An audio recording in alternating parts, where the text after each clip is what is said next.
How old are you? I'm 19. You have the opportunity and you start at 19 real estate investing. By the time you're 40, you may be worth $50 million. How do I start that at 19? So what are you doing? How can I help you? Let me guess. You're young, you're starting out, you have limited funds, you don't know what to do, you're kind of stuck. How am I doing? Pretty much 90% thus far. So I obviously I'm Which a 10, pretty by the way, which 10% am I wrong?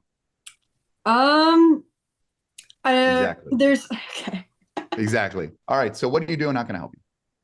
All right, so currently I am a student. I am currently the student trustee at my school. I'm running my own club. I'm trying to figure out how to turn that into a business and different ideas. So currently my passions align with, nutrition, No the money. No money.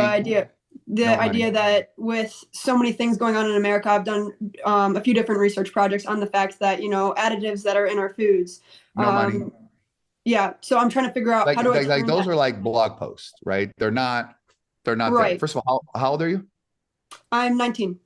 19. So you have the opportunity at 19 to, if you start whatever you have at 19, by the time I was 24, that's how I became a millionaire, right? Mhm. But all this, like, I'm friends with Jillian Michaels, the number one fitness entrepreneur in the world. And the problem with nutrition, very important, but people don't want to pay for it. And then you have additives, which obviously, like, here's the thing too. You could tell people don't smoke, they're still going to smoke. Everyone here knows soda is bad for you, but people drink soda. So like people know drugs are like, you know, at the end of the day, you could tell like most people, like for example, you can have all the money in the world, if you don't have your health, it's not going to matter, right? And people still Mhm. don't work out. So like you're trying to go afterwards, and then you're dealing with a demographic that's kind of very, young and or figure out. So the question for you is, what do you want to do when you grow up? Right. And I'm like, I know generally the idea, and that's why I went to the No, what do you college that want I to do when went you grow to. up? I want to be an entrepreneur. I want to be able Well, what to does that run mean? my Like own. an entrepreneur, like what business do you want to be in? Or you haven't figured that out? I have general ideas, but it's nothing Spit it super out. specific yet. Well, There's, the idea of making healthy desserts for little kids as no, opposed to no them going money. after. Here's why it's going Okay. to be no money. Number one, the making, the distribution, the selling, Okay. the life shelf of the actual dessert, ghost kitchen, cost of shipping keeps going up as well. How much you're going to pay, healthy desserts. People don't eat desserts every night. So you don't have a product people consume every day. Out. Next one. Okay. Family healthy meal prep. So like Okay, something stop you. kind of similar to So meal HelloFresh. prep, in theory, it's good, but if you take a look at most meal preps business, they go out of business because food cost is going up, shipping price is going up, and you have to really make it at an affordable thing where the meal has to be under $10. And right now, with shipping being 354, depending on where you are, then you have like meal prep, then you have actually the cost of making it. The margins are so small, and then you don't make money on your cost per acquisition online to get that client is about $80 to $120 a thing. So if you're on a subscription, you may not make money in the first 2 months that it's a break even, hoping the 30 months. That's why people need a lot of money as a churn to make off. Next idea. Okay. Teaching cooking classes for families and all ages. It could range from literally 6 years old all the way up to probably like whatever age. Senior. Okay. Something to that So effect. so There's it'll make money.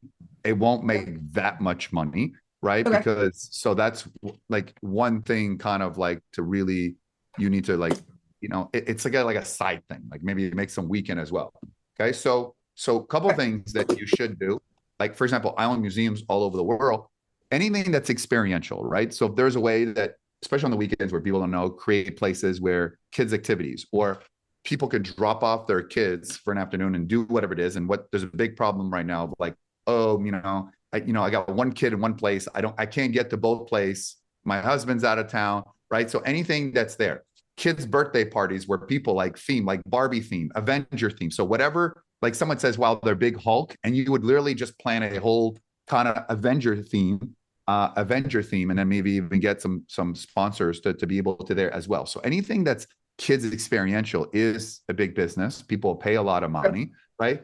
And also, too, you don't need to have a full-time venue. You can literally outsource venues that maybe wouldn't use it on the weekends to like when you have it, you sub rent it as well, certain spaces and stuff like that to create parties, to create games. Because a lot of parents don't have the time, you know what I mean, to just plan all that, nor do they want to plan that as well. So that's got one angle there as well, which, they could have.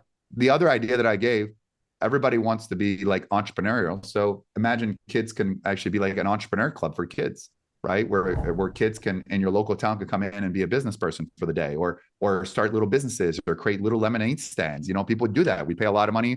People pay a lot of money for soccer and sports, but what if there's a little entrepreneur club? That could be a lot of money. The fact that you're young and stuff like that, that could be great. Okay, Enough. I like that idea. Enough. My greatness has put in there. So, all right.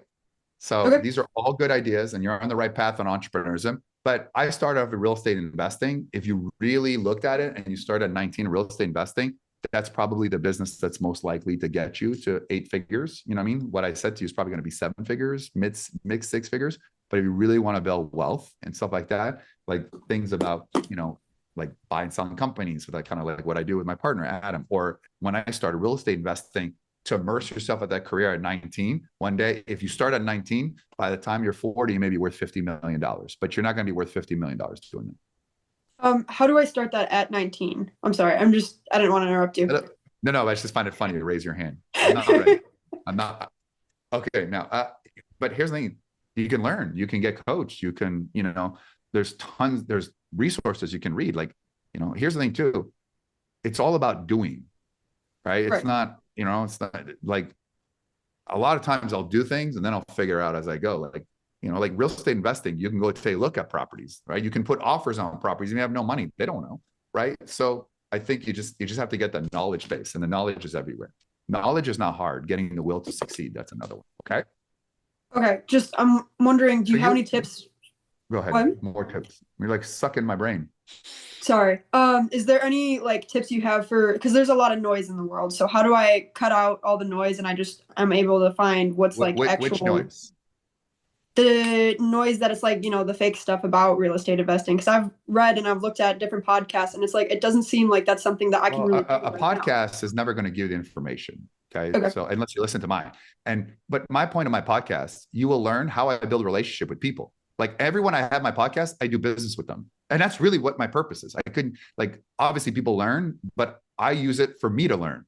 And selfishly, people then learn as a result. And second of all, too, you're probably never going to have, just like I never had anything in common. I was a stutter, so it's a little bit different in my case, but I never had anybody in common with my own age. And I've always resonated with people that were older. Like my coach, it was like, you know, 61, 64. George Ross was 80 when I met him. So I've always resonated with people that were older, that had the wisdom as well. And by the way, I've never had a drink. I've never done drugs. I've never smoked. And my parents like were completely opposite. So I used that. But people in your age demographic are more interested on, you know, going out, having fun. And they'll all say this: oh, you only live once and you only go to college once. Well, now I'm going to show you the people who I meet, right? Which is the world's most successful people. So I wouldn't worry about that, but you're just going to have to figure out age is a number. You know, you're going to have challenges because obviously you're young, but I was young too, and you're young and attractive. So that's this, that'll be like this. I hate to tell you this, I'd wear a fake wedding ring if you want to do a business, right? So unfortunately, it's unfortunate. You know, Francie, my CEO, who's probably one of the most powerful females I know, she runs my entire operation. She's also a partner. You know, but she has had to deal with a lot of stereotypes and a lot of lack of respect. And I've had to step in many times and say, dude, she has more power than me. So if she says no, I ain't doing it because I ain't losing her over you. So I think you're going to be underestimated, but she's extremely powerful. And I think that's what you kind of need to kind of keep in mind when you do your thing. Right? Okay. Sounds good. Right. Thank you.